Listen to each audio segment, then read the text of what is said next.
Bismillahirrahmanirrahim. Assalamu alaikum students. It's me Namula Chakhtai and you are watching my YouTube channel Dr. Physics, and we are discussing chapter number 17. Today we have to discuss some of the points of electrical properties of the solids. So I would like to say please like, comment and subscribe, and don't forget to hit bell icon for more videos.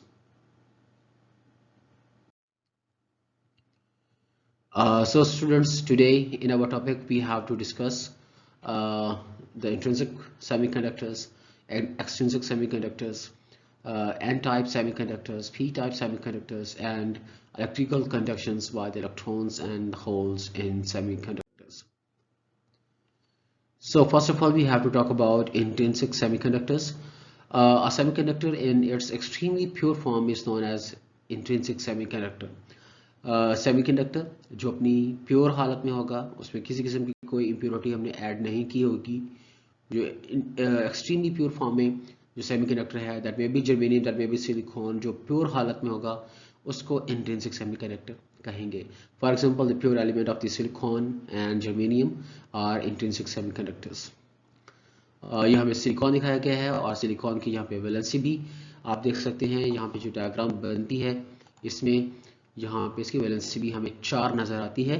अभी यहाँ पे ये वाला element देखें, 4 electron इसका outermost orbital में, और ये 4 हर एक सिलिकॉन जो है वो 4 नेबरिंग एटम्स के साथ जुड़ा हुआ है. Atoms of these elements are having 4 valence electrons. Again ये जो एनिमेशन है यहाँ पे भी एक सेंट्रल जो एटम है वो 4 नेबरिंग एटम्स के साथ जुड़ा हुआ है. ये सेंट्रल एटम जो है वो 4 नेबरिंग एलिमेंट के साथ जुड़ा हुआ है. और in solid crystalline form, each atom is having 4 equidistant silicon or the germanium neighbors. Students, next we have to discuss the extrinsic semiconductors. Extrinsic semiconductors में electrical behavior of the semiconductor is extremely sensitive to the purity of the material. इस sentence में क्या कहा गया है? Electrical behavior of the conductor extremely sensitive to the purity, वो purity पे depend करता है. ये जुमला क्या इंडिकेट करता है? ये सेंटेंस से इंडिकेट करता है कि जो प्योर सेमीकंडक्टर्स होते हैं उनकी इलेक्ट्रिकल कंडक्टिविटी बेहतर नहीं होती. जो प्योर सेमीकंडक्टर्स होते हैं सिलिकॉन और जर्मेनियम वगैरह, उनकी इलेक्ट्रिकल कंडक्टिविटी बेहतर नहीं होती. लिहाजा in order to improve their electrical conductivity we had to add some other suitable elements in them, and this process is called doping. हम आगे जाके इसको पढ़ेंगे, लेकिन इस सेंटेंस में ये जो सेंस दी गई है कि जो इलेक्ट्रिकल कंडक्टिविटी है, ये इलेक्ट्रिकल बिहेवियर जो है वह सेमीकंडक्टर्स का, वो इंतहाई सेंसिटिव है regarding their purity. Means if they are pure, they are not good conductor, and if the impurity is added, then they are having an improved electrical conductivity. So the process in which a small number of the atom of some other suitable elements are added to the impurity in the ratio of 1 to 10 to the power 6 is called doping. इस sentence में हमें दो बातें बताई गई हैं. सबसे पहली बात यह है कि we are adding what? We are adding some suitable elements, or the addition of these suitable elements in the semiconductor basically is called doping. तो डोपिंग क्या होती है? किसी फॉरेन एलिमेंट का, सुटेबल एलिमेंट का सेमीकंडक्टर्स में ऐड कर देना जो उनकी इलेक्ट्रिकल कनेक्टिविटी को बढ़ा दे, ये डोपिंग कहलाता है. सेकंड चीज ये है कि how much quantity of these suitable elements are required in the semiconductors in order to increase their electrical conductivity. So very small number of these atoms is required. और रेशो क्या बताई गई है? 1 to 10 to the power 6 की ratio है. Means अगर हमारे पास 10 to the power 6 silicon है, तो इसमें हम जो बाहर का कोई और एलिमेंट ऐड करेंगे वो 1 होगा. जो अभी हम जाके डोपिंग में पढ़ेंगे, that may be pentavalent, that may be trivalent, that may be boron, और that may be any one else etcetera. तो यहाँ पे 1 to 10 to the power 6 की रेशो होगी. The dope semiconducting materials are called extrinsic semiconductors. तो अब यहाँ पे क्लियर हो गया बात कि एक्सट्रिंसिक सेमीकंडक्टर्स क्या होते हैं. ऐसे ही सेमीकंडक्टर्स जिसमें डोपिंग हो जाए, जिसमें किसी फॉरेन एलिमेंट्स को ऐड कर दिया जाए उनकी इलेक्ट्रिकल कंडक्टिविटी को बढ़ाने के लिए, उनको हम एक्सट्रिंसिक कहते हैं. इंट्रिंसिक क्या होते हैं? Pure semiconductor. और एक्सट्रिंसिक सेमीकंडक्टर्स क्या होते हैं? Impure semiconductors. इसी कंसेप्ट को थोड़ा और इम्प्रूव करने के लिए हमें एलिमेंट दिखाया गया है बोरॉन का, और इस बोरॉन में टोटल हमें 5 इलेक्ट्रॉन दिखाए गए हैं, जबकि आउटर मोस्ट ऑर्बिटल में हमें 3 इलेक्ट्रॉन्स नजर आते हैं। तो मैं इन 3 इलेक्ट्रॉन्स को सर्कल कर रहा हूं ताकि ये क्लियर हो जाए कि इसकी वैलेंसी 3 है। ये बेसिकली बोरॉन हमारे थर्ड ग्रुप एलिमेंट्स में आता है। Boron, indium, gallium, thallium etcetera, ये हमारे थर्ड ग्रुप एलिमेंट्स हैं और इनके आउटर मोस्ट ऑर्बिटल में 3 इलेक्ट्रॉन्स होते हैं। अब आप याद रखिएगा 3 आउटर मोस्ट ऑर्बिटल में इलेक्ट्रॉन्स हैं, इसका क्या मतलब है कि ये 3 एटलीस्ट 3 तो ये दूसरे नेबरिंग एलिमेंट्स के साथ जो है वो कोवलेंट बॉन्ड बना सकते हैं। लेकिन जब हम बोरॉन को ऐड करते हैं सिलिकॉन में, तो सिलिकॉन की जो टेट्राहेड्रल ज्योमेट्री होती है उसमें अगर सपोज ये बोरॉन हमने यहाँ पे सेंटर में, ये बोरॉन हमने सेंटर में दिखाया है, तो अब यहाँ पे क्या देखते हैं कि बोरॉन के तो आउटर मोस्ट ऑर्बिटल में 3 इलेक्ट्रॉन थे। अब 3 इलेक्ट्रॉन में से वो एक इलेक्ट्रॉन यहाँ शेयर कर सकता है, एक इलेक्ट्रॉन वो यहाँ शेयर कर सकता है, एक इलेक्ट्रॉन वो यहाँ शेयर कर सकता है, लेकिन चौथी साइड पे क्या करेगा, उसके पास इलेक्ट्रॉन ही नहीं है। तो वो हमें यहाँ पे एक होल दिखाया गया है, एक मिसिंग प्लेस दिखाई गई है, एक इलेक्ट्रॉन डेफिसिएंट प्लेस दिखाई गई है, जिसको यहाँ पे होल कहा गया है, जो कि एक पॉजिटिव चार्ज रेफर किया जाता है, पॉजिटिव चार्ज के तौर पर उसको समझा जाता है। तो बेसिकली ये पी टाइप सब्सटेंसेस में इस किस्म का बिहेवियर हम आगे जाके अगेन पढ़ेंगे, लेकिन हम डोपिंग के हवाले से इसको यहाँ पे डिस्कस कर रहे हैं। इसी तरह एंटीमनी में भी देखा जाए तो टोटल 51 इलेक्ट्रॉन्स हैं टोटल, लेकिन इन 51 में से आउटर मोस्ट ऑर्बिटल में कितने इलेक्ट्रॉन्स हैं, एक, यहाँ पे बनता है सपोज 2, और ये है जी 3, और यहाँ पे बनते हैं 4, और ये बनते हैं 5। तो एंटीमनी के आउटर मोस्ट ऑर्बिटल में कितने इलेक्ट्रॉन हो गए, 5। इसका मतलब ये है कि ये 5 इलेक्ट्रॉन्स 5 दूसरे नेबरिंग एटम्स के साथ जुड़ने की प्रॉपर्टी सलाहियत रखता है। लेकिन जब एंटीमनी को ऐड कर दिया जाएगा सिलिकॉन के अंदर, जिसकी टेट्राहेड्रल ज्योमेट्री होती है, तो सिलिकॉन एंटीमनी एक इलेक्ट्रॉन यहाँ पे शेयर कर लेगा, एक इलेक्ट्रॉन यहाँ पे शेयर कर सकता है, एक इलेक्ट्रॉन इस एटम के साथ और एक इलेक्ट्रॉन इसके साथ शेयर कर सकता है। ये 5 में से 4 इलेक्ट्रॉन चारों नेबरिंग सिलिकॉन के साथ शेयर करने के बाद एक इलेक्ट्रॉन, ये वाला एक इलेक्ट्रॉन अभी भी बाकी मौजूद है।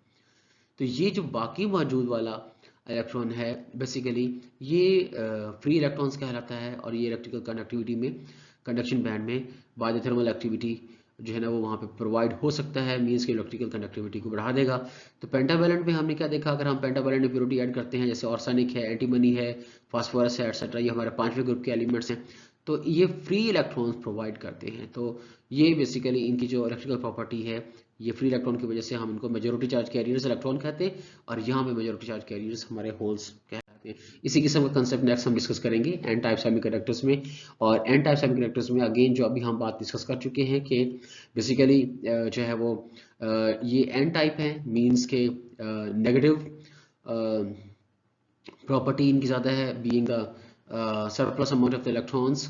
और यहाँ पे हमने अभी डिस्कस किया था कि 5वें ग्रुप के एलिमेंट्स को हम जब डोप करवाते हैं तो एन टाइप सेमी कंडक्टर बनता है। Where silicon crystal is added with a pentavalent impurity, याद रखिएगा एन टाइप के लिए पेंटावैलेंट इम्प्योरिटी होती है। और पेंटावैलेंट में कौन कौन से एग्जांपल्स हैं, पेंटावैलेंट मींस 5वें ग्रुप के एलिमेंट्स कौन से हैं, 5वें ग्रुप में आर्सेनिक आता है, 5वें ग्रुप में एंटीमनी आता है, 5वें ग्रुप का फास्फोरस आता है। तो ये हैं हमारे 5वें ग्रुप के एलिमेंट्स, इनको हम ऐड कर सकते हैं। तो 4 valence electron of these impurities are making the covalent bond with the 4 neighbouring silicon atom. लेकिन जो 5th वैलेंस इलेक्ट्रॉन है पेंटावैलेंट का, वो फ्री इलेक्ट्रॉन होता है और वो इसकी इलेक्ट्रिकल कंडक्टिविटी को इंप्रूव करता है। तो इस किस्म के सेमीकंडक्टर्स जहां हम पेंटावैलेंट इंप्योरिटी को ऐड करते हैं वो एन टाइप सेमीकंडक्टर्स कहलाते हैं। याद रखिएगा अगर सेमीकंडक्टर्स में आप पेंटावैलेंट इंप्योरिटी को ऐड कर रहे होंगे तो आपका जो डोप्ड मटेरियल बनेगा, सेमीकंडक्टर बनेगा, उसको हम एन टाइप कहेंगे। Such doped are the extrinsic semiconductors are called the n-type semiconductors. The antimony atom is called the donor. अब एंटीमनी को डोनर क्यों कहा गया है, डोनर एटम इसलिए कहा गया है कि इट कैन डोनेट 1 इलेक्ट्रॉन। उसके पास एक इलेक्ट्रॉन था फालतू, 5 थे टोटल, 4 उसने शेयर कर लिए, एक फालतू था जो कि वो डोनेट कर सकता है, because it readily donates a free electron which is thermally excited into the conduction band. Similarly the p-type semiconductors again हम सबसे पहले देखेंगे कि सी पी टाइप जो है वो सेमीकंडक्टर्स कैसे बनते हैं। अगेन सिलिकॉन और the germanium is being doped with the trivalent impurity. अब इसमें आप याद रखिएगा, ये ट्राइवेलेंट हमने एलिमेंट को जो है वो इम्प्योरिटी को हमने ऐड किया है। और ट्राइवेलेंट में एग्जांपल कौन सी है, एल्यूमिनियम है, बोरॉन है, गैलियम है, इंडियम है, थेलियम है, एटसेट्रा। और चूंकि ट्राइवेलेंट होते हैं लिहाजा इनके वैलेंस इलेक्ट्रॉन कितने होंगे, इनके वैलेंस इलेक्ट्रॉन होंगे 3। हम अभी भी बात कर चुके हैं कि इनके वैलेंस इलेक्ट्रॉन लास्ट स्लाइड में हमने देखा कि 3 थे in case of the boron. और जिनमें 3 नेबरिंग जो होते हैं सिलिकॉन के साथ तो बॉन्ड बना लेते हैं, लेकिन one missing electron in the covalent bond with the 4th neighboring silicon atom basically is called hole, and which in fact is a vacancy, means it is a space for the electrons, it is an electron deficit place. So such kind of the materials doped with the trivalent impurity are called the p-type semiconductors. Such semiconductors are called the p-type semiconductors. Boron atom is called the acceptor. अब boron को acceptor क्यों कहेंगे, क्योंकि उसके पास hole है, ये electron deficit है। It is easy for the boron to accept the valence electron किसका, from the silicon, from the nearby silicon. वो सिलिकॉन के एक इलेक्ट्रॉन को एक्सेप्ट कर सकता है, इस तरह इलेक्ट्रिकल इसकी एक्टिविटी जो इंप्रूव हो जाएगी। तो such type of the semiconductors are called P type semiconductors. Again इस एनिमेशन में देखें, यहाँ पे एक होल क्रिएट हुआ था इस जगह पे। अभी हम दोबारा देखते हैं, यहाँ पे ये जी वो प्लेस है जहाँ पे एक होल क्रिएट हुआ था इनिशियली, और फिर नेबरिंग सिलिकॉन के इलेक्ट्रॉन्स ने आकर उसको फिल किया, फिर उस होल को किसी और इलेक्ट्रॉन ने आके फिल किया, और ये प्रोसेस फिर चलता रहा। अगेन देखें, यहाँ पे होल था और होल को एक ब्लू इलेक्ट्रॉन, सिलिकॉन के एक इलेक्ट्रॉन ने आके फिल किया है। यही कंसेप्ट हम इलेक्ट्रिकल कंडक्टिविटी में भी डिस्कस करेंगे, जहाँ पे इलेक्ट्रॉन और होल्स की मूवमेंट से बेसिकली जो है वो इलेक्ट्रिकल कंडक्टिविटी बोरॉन्स और पेंटावैलेंट इम्प्योरिटी वाले फास्फोरस और antimony etcetera means N type और पी टाइप में होती है। तो ये बहुत इंटरेस्टिंग एक एनिमेशन है जो हमारे कंसेप्ट को क्लियर कर सकती है कि किस तरह एक होल क्रिएट होता है और फिर फिल होता है, फिर नए वैकेंसियाँ पैदा होती हैं, नए वेकेंट स्पेसेस आएंगी, होल्स क्रिएट होंगे, फिर वो अल्टरनेटली नेबरिंग इलेक्ट्रॉन जो होते हैं उनको फिल करते हैं।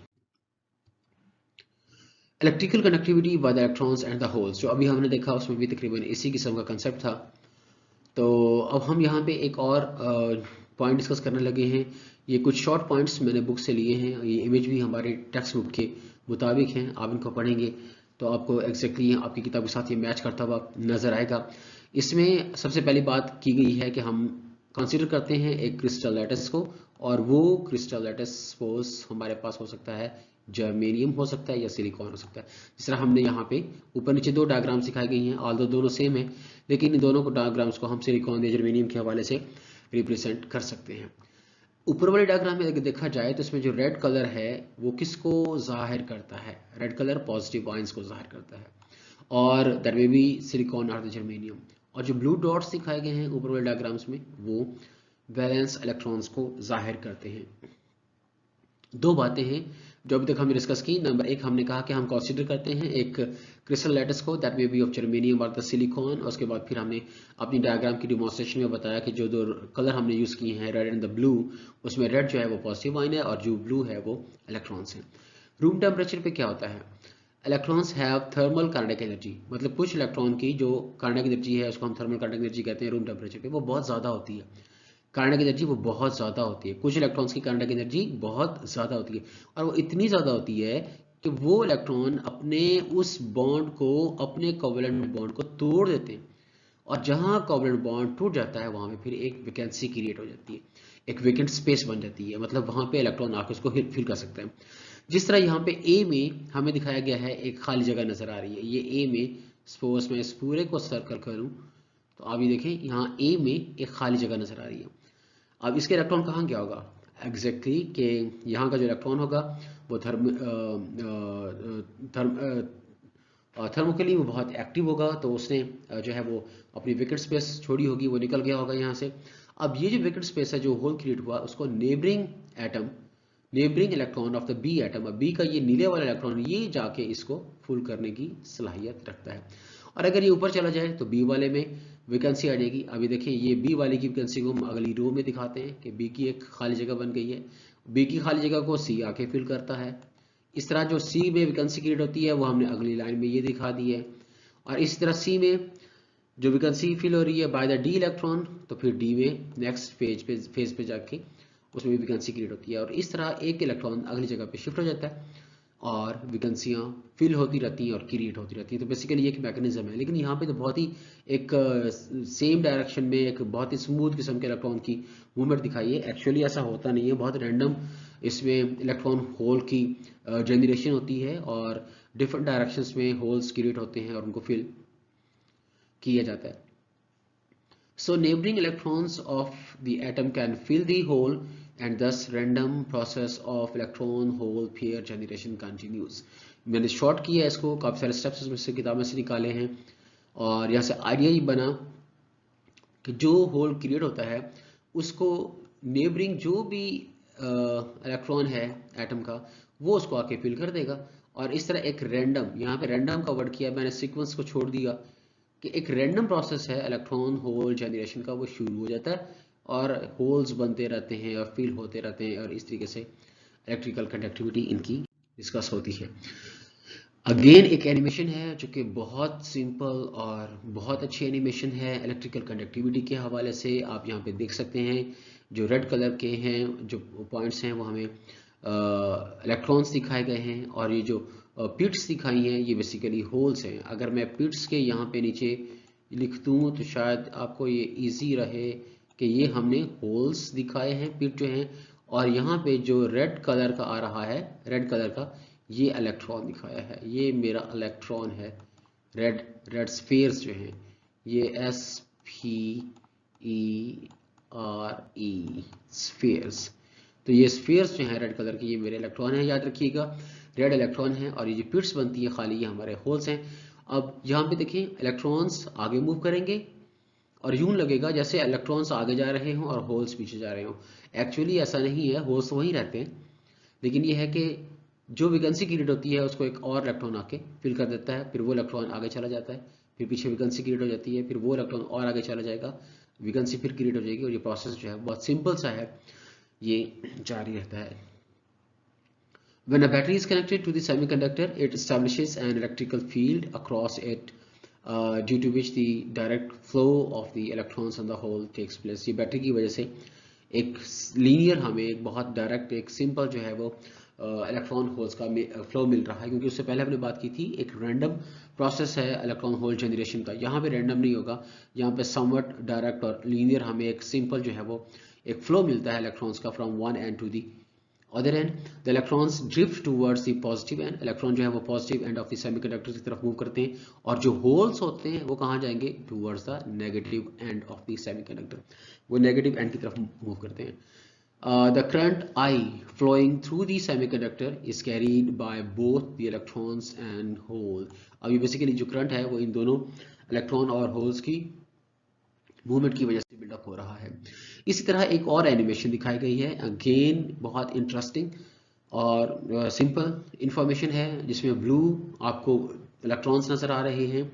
ये इलेक्ट्रॉन्स मूव करते हैं towards the positive end of the crystal. ये हमारा पॉजिटिव एंड दिखाया गया है क्रिस्टल का, और ये हमारा नेगेटिव एंड दिखाया गया है क्रिस्टल का।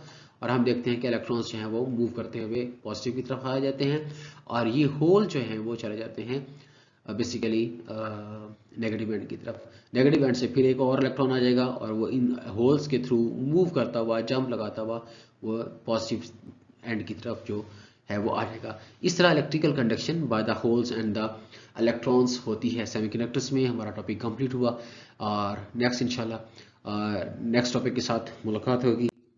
टिल देन अपना ख्याल रखिएगा एंड थैंक्स फॉर वॉचिंग।